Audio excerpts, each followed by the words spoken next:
അല്ലാഹു സുബ്ഹാനഹു വതആല തുടർന്ന് പറയുന്നത് ഇന്നഹു ലക്കും അദുവ്വും മുബീൻ എന്നാണ്.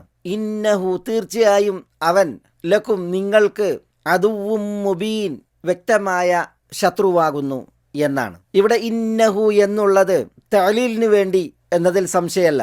നിങ്ങൾ ശൈത്താനെ പിന്തുടരരുത് എന്ന് അല്ലാഹു സുബ്ഹാനഹു വതആല പറഞ്ഞതിൻ്റെ കാരണം അതാണ് തഅലീൽ. കാരണം അവൻ ഇന്നഹു ലക്കും അദുവ്വും മുബീൻ, നിങ്ങൾ മാനവർക്ക് മനുഷ്യർക്ക് വ്യക്തമായ ശത്രുവാകുന്നു. ഈ ശത്രുതയുടെ പ്രാധാന്യം അറിയിക്കുവാൻ ഇഹ്തിമാമിന് വേണ്ടിയാണ് ഈ ഇന്ന പ്രയോഗിച്ചത്. ഇത് തൗക്കീദിന് വേണ്ടിയല്ല, ബലപ്പെടുത്താനല്ല എന്ന് ചിലർ പറഞ്ഞിട്ടുണ്ട്. എന്തുകൊണ്ട് ഇത് ബലപ്പെടുത്താനല്ല? കാരണം ശൈത്താന്റെ ശത്രുത അത് മാലോകർക്കെല്ലാം നന്നേ വ്യക്തവും ബോധ്യവുമായിട്ടുള്ള ഒരു വിഷയമാണ്. അതുകൊണ്ട് തന്നെ ശൈത്താൻ വ്യക്തമായ ശത്രുവാണ് എന്ന് തീർച്ചപ്പെടുത്തി ബലപ്പെടുത്തി പറയേണ്ടതില്ല. മുശ്രിക്കുകൾ പോലും ശൈത്താനെ ശത്രുവായി ഗണിച്ചിരുന്നു. ആ ശൈത്താന്റെ വഴിയിൽ അവർ സഞ്ചാരികളായിട്ടും ആ ശൈത്താൻ അവരെ നന്നായി അടക്കി വാണിട്ടും മുശ്രിക്കുകൾ ഹജ്ജ് ചെയ്യുന്ന വേളയിൽ അവർ ജംറകളിൽ കല്ലെറിയുമായിരുന്നു. ആ കല്ലേറിയിൽ അവർ വിശ്വസിച്ചിരുന്നത് ശൈത്താനെയാണ് തങ്ങൾ കല്ലെറിയുന്നത് എന്നാണ്. തങ്ങളുടെ ശത്രുവാണ് ശൈത്താൻ എന്നതിനാലാണ് അവർ അവിടം കല്ലെറിഞ്ഞിരുന്നത് എന്ന് നമ്മൾ വായിക്കുമ്പോൾ മുശ്രിക്കുകൾക്ക് വരെ ശൈത്താൻ ശത്രുവാണെന്ന ബോധ്യമുണ്ടായിരുന്നു. അതുകൊണ്ട് തന്നെ ബലപ്പെടുത്തി തീർച്ചപ്പെടുത്തി പ്രസ്താവിക്കേണ്ട ഒരു വിഷയമല്ല അദുവ്വും മുബീൻ എന്നത് എന്നാണ് ചില തഫ്സീറുകളിൽ വായിക്കാൻ സാധിച്ചത്. ഏതായാലും നിങ്ങൾ ശൈത്താനെ പിന്തുടരരുത് എന്നതിൻ്റെ തഅലീൽ കാരണമാണ് ഈ അനുബന്ധം. ഇന്നഹു ലക്കും അദുവ്വും മുബീൻ. അല്ലാഹു സുബ്ഹാനഹു വതആല ശൈത്താനെ കുറിച്ച് മുബീനായ അദു എന്നാണ് പറഞ്ഞത്. എന്ന് പറഞ്ഞാൽ അബ്ബാഹിറുൽ അദാവ, ശത്രുത നന്നേ പ്രകടമായ വ്യക്തമായ എന്ന അർത്ഥത്തിൽ. മുബീൻ എന്നത് അബാന എന്ന ക്രിയയിൽ നിന്നുള്ളതാണ്. ഈ അബാന വ്യക്തമാക്കി എന്ന അർത്ഥത്തിലല്ല, പ്രത്യുത വ്യക്തമായി എന്ന അർത്ഥത്തിലാണ്. ബാന എന്ന ക്രിയയുടെ അർത്ഥത്തിലാണ്. അബാന എന്നതിന് വ്യക്തമാക്കി എന്നും അർത്ഥമുണ്ട്, വ്യക്തമായി എന്നും അർത്ഥമുണ്ട്. വ്യക്തമായി എന്ന അർത്ഥത്തിലുള്ള അബാനയിൽ നിന്നുള്ള ഇസ്മാണ് മുബീൻ. ഇന്നഹു ലക്കും അദുവ്വും മുബീൻ എന്ന് പറഞ്ഞാൽ അകക്കാഴ്ചയിൽ ഉൾക്കാഴ്ചയിൽ ബോധ്യപ്പെടുന്ന വിഷയമാണ്. വ്യക്തമായ ശത്രുവാണ് ശൈത്താൻ, ഇബ്ലീസ് എന്നുള്ളത്. മുബീൻ എന്നതിന് വ്യക്തമായി എന്നാണ് അർത്ഥം, വ്യക്തമാക്കി എന്നല്ല എന്ന് പറയാൻ കാരണം ശൈത്താന്റെ പ്രവണത, ശൈത്താൻ ഒരിക്കലും വ്യക്തമാക്കിയല്ല ചതിയിലകപ്പെടുത്തുന്നതും വഴികേടിലാഴ്ത്തുന്നതും തെറ്റുകളിലും നാശങ്ങളിലും നിബന്ധിപ്പിക്കുന്നതും. ശൈത്താന്റേത് ഗുണകാംക്ഷയുടെ പൊതിയിൽ വസ്വാസുകളാണ്. അവൻ ശത്രുവിന്റെ വേഷത്തിലല്ല, മിത്രത്തിന്റെ വേഷത്തിലാണ് വരിക.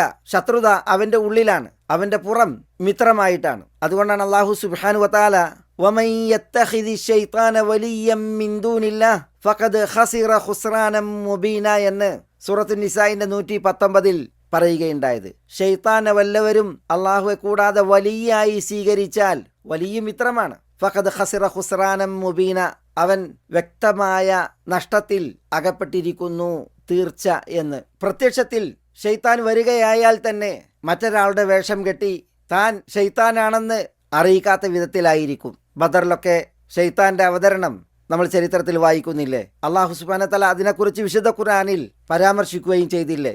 വഇദ് സയ്യന ലഹുമുശ് ശൈത്താനു അഅമാലഹും വഖാല ലാ ഗാലിബ ലക്കുമുൽ യൗമ മിനന്നാസി വഇന്നീ ജാറുൽ ലക്കും എന്ന് തുടങ്ങി സൂറത്ത് അൻഫാലിലെ വിശുദ്ധ വചനത്തിൽ മക്കയിലെ ബഹുദൈവ വിശ്വാസികളുടെ അഹങ്കാരപ്പടക്ക് അവരുടെ ചെയ്തികളെ ശൈത്താൻ അവർക്ക് അലങ്കരിച്ച് കാണിച്ച സന്ദർഭം ഓർക്കുക. ഞാൻ നിങ്ങളുടെ സഹായിയായിരിക്കെ ഇന്ന് നിങ്ങളെ തോൽപ്പിക്കുവാൻ ആളുകളിൽ ആരുമില്ല എന്നൊക്കെ പറഞ്ഞ്, ഇതാണ് ശൈത്താന്റെ പ്രത്യേകതയും പ്രവണതയും. അബൂദർദാ റളിയല്ലാഹു തആല നിവേദനം ചെയ്യുന്ന ഒരു ഹദീസിൽ റസൂലുള്ളാഹി സ്വല്ലല്ലാഹു അലൈഹി വസല്ലം നിസ്കരിക്കുവാൻ എഴുന്നേറ്റ് നിസ്കാരം തുടങ്ങിയപ്പോൾ അഊദു ബില്ലാഹി മിൻക് എന്ന് നബി സല്ലല്ലാഹു അലൈഹി വസല്ലം അള്ളാഹുവിൽ അഭയം തേടുന്നത് കേൾക്കുകയാണ്. നിന്നിൽ നിന്ന് ഞാൻ അള്ളാഹുവിൽ അഭയം തേടുന്നു എന്ന് തിരുദൂതർ രക്ഷാതേട്ടം നടത്തുന്നതാണ് സഹാബത്ത് കേൾക്കുന്നത്. അൽഅനുക ബിലഅനത്തില്ലാഹ്, അള്ളാഹുവിന്റെ ലാനത്ത് നിന്നിൽ ഉണ്ടാവട്ടെ എന്നും തിരുദൂതർ ആവർത്തിക്കുന്നുണ്ട്. 3 തവണ അങ്ങനെ പറഞ്ഞു എന്നാണ്. എന്ന് മാത്രമല്ല അബൂദർദാ പറയുകയാണ്, എന്തോ കയ്യിലെടുക്കുന്നത് പോലെ തിരുദൂതർ തന്റെ കൈ നീട്ടുകയുണ്ടായി നിസ്കാരത്തിൽ. അങ്ങനെ നിസ്കാരത്തിൽ നിന്ന് വിരമിച്ചപ്പോൾ സഹാബത്ത് ചോദിച്ചു, യാ റസൂലല്ലാഹ് ഖദ് സമിഅനാക തഖൂലു ഫി സ്വലാത്തി ശൈഅൻ ലം നസ്മഅക തഖൂലുഹു ഖബ്ല ദാലിക്. തിരുദൂതരെ, താങ്കൾ നിസ്കാരത്തിൽ ചിലത് പറയുന്നത് ഞങ്ങൾ കേട്ടു, ഇതിനു മുമ്പ് താങ്കൾ അങ്ങനെ പറയുന്നത് ഞങ്ങൾ കേട്ടിട്ടില്ല. വറഅയ്നാക ബസത്ത യദക്, അങ്ങ് കൈ നീട്ടുന്നതും ഞങ്ങൾ കണ്ടു. എന്താണ് കാര്യം എന്ന നിലക്കാണ് ചോദ്യം. അപ്പൊ അവിടുന്ന് പറഞ്ഞത് ഇന്ന അദു വല്ലാഹി ഇബ്ലീസ് ജാഅ ബിശിഹാബിൻ മിൻ നാർ ലിയജഅലഹു ഫീ വജ്ഹി. അള്ളാഹുവിന്റെ ശത്രു ഇബ്ലീസ് ഒരു തീ കൊള്ളിയുമായി വന്നു അതെന്റെ മുഖത്ത് വെക്കുന്നതിന് വേണ്ടി. അപ്പോഴാണ് ഞാൻ അഊദു ബില്ലാഹി മിൻക് എന്ന് 3 തവണ പറഞ്ഞത്. പിന്നെ ഞാൻ പറഞ്ഞു അലാനുക ബിലാനത്തില്ലാഹി തമ്മ എന്ന് 3 തവണ പറഞ്ഞു. ഫലം യസ്തഖിർ, എന്നിട്ടും ഇബ്ലീസ് പിന്മാറുന്നില്ല. ഫഅഖത്തു ബിഹൽഖിഹി ഫഖനഖ്തുഹു, അപ്പോൾ ഞാൻ അവന്റെ കഴുത്തിൽ പിടിക്കുകയും അവനെ ഞാൻ ശ്വാസം മുട്ടിക്കുകയും ചെയ്തു.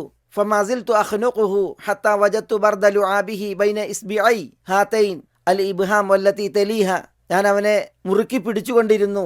അവന്റെ കേലയുടെ തണുപ്പ് എൻ്റെ തള്ളവിരലിൻ്റെയും ചൂണ്ടുവിരലിൻ്റെയും ഇടയിൽ ഞാൻ അനുഭവിക്കുവോളം നബി സല്ലല്ലാഹു അലൈഹി വസല്ലം ഇതുപോലെ ചില കാര്യങ്ങൾ ഇതുമായി ബന്ധപ്പെട്ട് തുടർന്ന് പറയുകയുമുണ്ടായി. ഞാൻ ഇതിവിടെ ഉദ്ധരിച്ചത് ഇവിടെ പറഞ്ഞ ഇന്നഹു ലക്കും അദുവ്വും മുബീൻ, കാരണം അവൻ നിങ്ങൾക്ക് വ്യക്തമായ ശത്രുവാകുന്നു എന്ന് പറഞ്ഞത് അവൻ ശത്രുത വ്യക്തമാക്കി ആഗതമാകുന്നവനല്ല. എന്നാൽ വ്യക്തമായ ശത്രു എന്ന് പറഞ്ഞാൽ ആദം അലൈഹിസ്സലാത്തു വസ്സലാം സൃഷ്ടിക്കപ്പെട്ട നാൾ മുതൽ ഇങ്ങോട്ട് മനുഷ്യർക്കുള്ള തെളിഞ്ഞ ശത്രുവാണ് ഇബ്ലീസ്. ആ ശത്രുത നഗ്നനേത്രങ്ങളിൽ തെളിഞ്ഞു കാണുന്നതല്ല, പ്രത്യുത ഉൾക്കാഴ്ചയിൽ ബോധ്യപ്പെടുന്ന വിഷയമാണ് എന്നുള്ളത് മനസ്സിലാക്കുന്നതിന് വേണ്ടിയാണ്.